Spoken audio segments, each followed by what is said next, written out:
Stephen, I'm really excited to have you join our executive series today. I've actually really been looking forward to this interview. We've met several times over my years here at Waldom Electronics, and you always have a great story. And I just love hearing about the experiences that you've had during your tenure at PEI Genesis. I know you just celebrated 50 years in the industry last year, and PEI Genesis has had some milestones as well. Now over 75 years for the company, and yourself, as chairman and CEO since 1980. If you look back on that great history, tell me how PEI has evolved and say such an important part of the industry. Well, first of all, I think we were all lucky to be living in a time when the electronic revolution occurred. So, I can't say that I predicted any of it. But being here, being in the middle of the technology when the content of everything electronic has gone up inside of products that no one imagined has been great. And I think that the evolution of PEI and the evolution of the industry is one in which there's been a lot of collaboration between suppliers and distributors, reps, and as well as the customers. So I think it's been a great ride, and I have no reason to think that the ride will not continue, though the artificial intelligence stuff really sort of scares me. A little bit. It's hard to see where it's going and just how far this might go. Well, they also seem so much more intelligent than me, the robots and the machines. But I think it is one of accelerating evolution. That's a great history. Where do you think we go next? What do you think is the next big thing? I mean, obviously we talked a little bit about AI there, but Yeah, I think that there'll be a continuation of things getting smaller and more compact, having more memory and having more capability. I do think that regardless of AI, which is scary because it's impersonal, I do think that people will continue to play an important role in how we do business and how we design in products and how teams work together who are both related and not related in terms of being affiliated with the same companies. So I think that no one can really predict where you're going. I think that what companies have to do is make bets on different areas. And I know, one of our suppliers always talks about making bets that they don't know which way the market's going to go, but they want to be involved in speed. They want to be involved in all the key sectors of the industry. so that's an interesting point, and I know the PEI Genesis model is different than a lot of distributors out there. Can you talk a little bit about what your strategy is and how you're preparing your company, to maintain its position and grow into that future market? Yeah, actually, that's a really interesting question that I think about a lot because I started out as a broadline distributor, which meant that we sold everything: resistors, capacitors, semiconductors, whatever was being made. We were like a hardware store that sold anything that our customers wanted. Then in the 70s, I came in the early 70s, but in the late 70s, I could see that people were beginning to specialize. That I think was the early days for a company like TTI, who was specializing in resistors and capacitors. What struck me was that the world was always divided into semiconductor and non-semiconductor guys, or the IP&E guys. But what I didn't predict, or what I didn't see, was that products like wire and cable people were specializing in those. So I created back in the late 70s the PEI model that we have today, where I said I don't want to be a Me Too commodity seller. So I purposefully selected an alliance with a supplier, ITT Cannon, so that we could have a value-added product that people were designing. And so that was really important. And then the second pillar was inventory. You have to have inventory because you've got to be able to deliver more quickly than your your supplier, or why would they come to you? And then the third thing, which I think is critical, is product knowledge. That if you can become a trusted advisor to your customer, those two other elements together with inventory, the ability to deliver quickly, and the ability to make the product in a flexible way was important.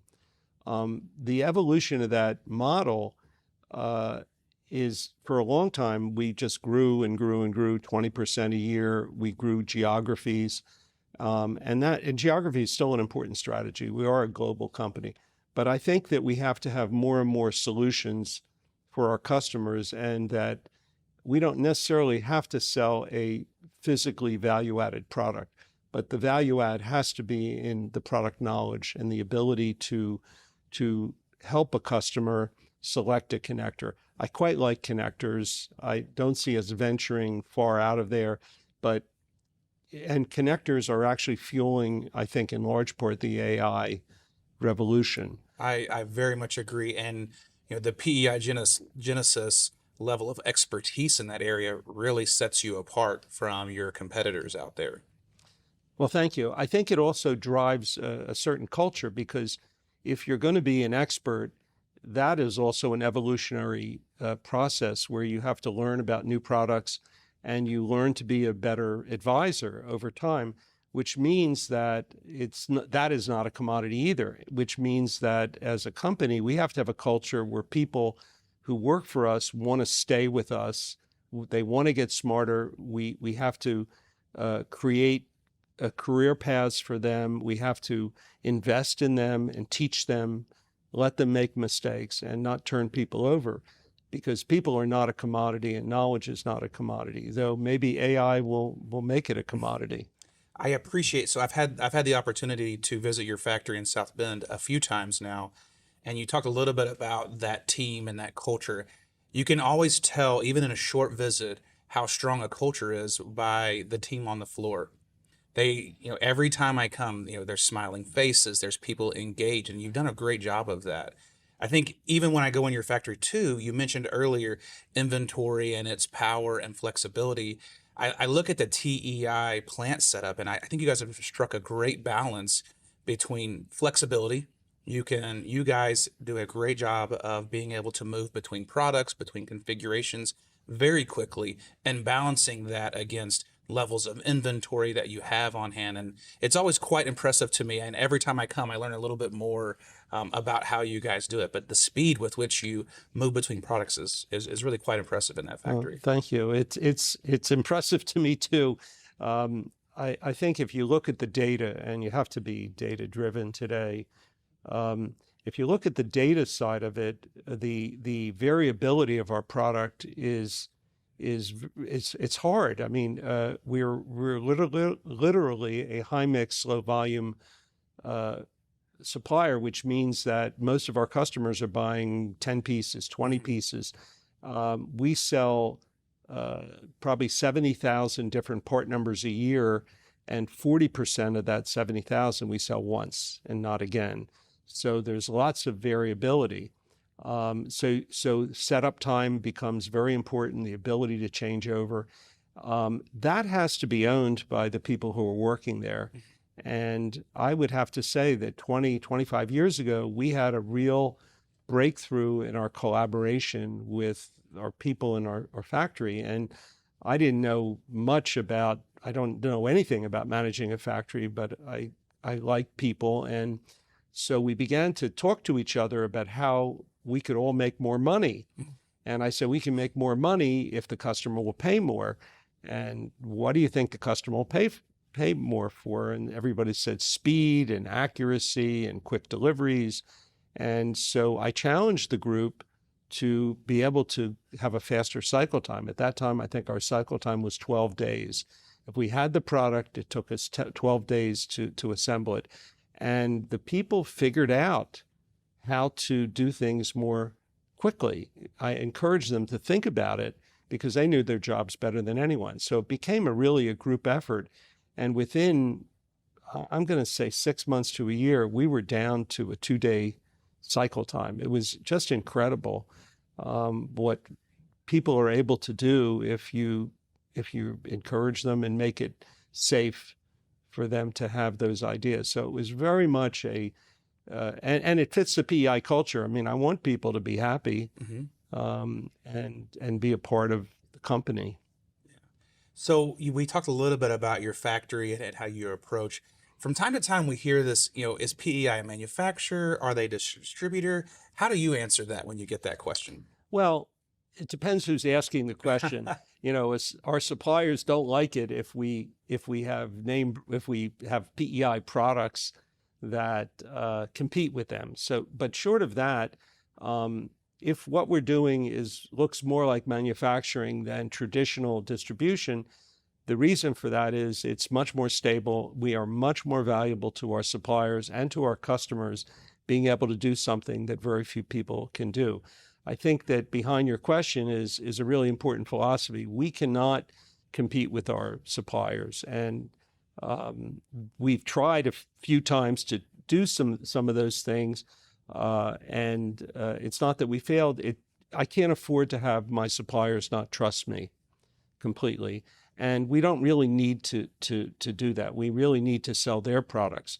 That said, we'll sometimes kit things. We'll sometimes use a PEI part number, but we always share the key to that with our suppliers. The goal is to always to be valuable to the customer and to be as irreplaceable as we can be. I absolutely agree. Some of the things that when I talk about the Waldom relationship with PEI Genesis and some things that you just mentioned about that connection to the supplier, I think both of our businesses are uniquely connected in that way because we really truly each look at ourselves as an extension of the supplier. PEI Genesis, through those value add connectors, very much a partner and an extension of your key manufacturers, and that's something we hold dear as well, in our own model. We've obviously been doing business together for many years, PEI and Waldom. Can you tell me a little bit about how your business utilizes Waldom and where you see that strategic fit? Yeah, I guess going back to your original question, I would like to say that my perception and as well as the relationship has evolved, because I knew Waldom before it was under the current ownership, and I always regarded them as, a master distributor for a couple of key people. I regarded them as a place for me to go for those products that I didn't have on my shelf.